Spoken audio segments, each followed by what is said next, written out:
Alors l'histoire viticole du 15e arrondissement est particulièrement intéressante.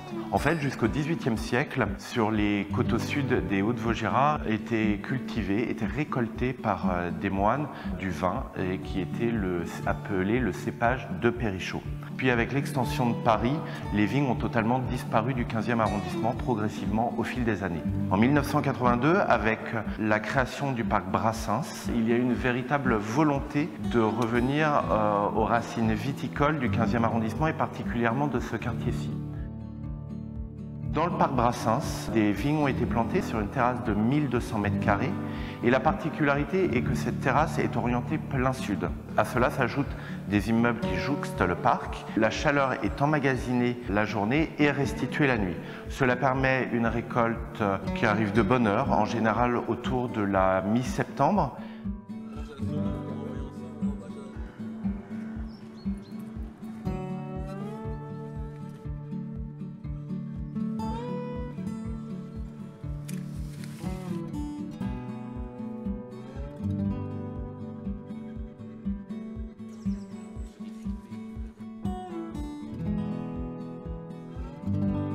Selon les années, plusieurs dizaines de kilos de raisins sont récoltés, parfois plusieurs centaines de kilos. Les récoltes sont transférées dans l'ancienne mairie du 15e arrondissement qui se trouve à côté du métro Commerce. À partir de là commence le processus qui va déboucher sur la mise en bouteille.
Il est de tradition aujourd'hui de vendre ce vin aux enchères à la Halle aux Chevaux qui jouxte le parc Brassens, et les bénéfices de ces ventes sont reversés à des associations. À titre d'exemple, en 2021, c'est 6 320 € qui ont été récoltés lors de la vente aux enchères.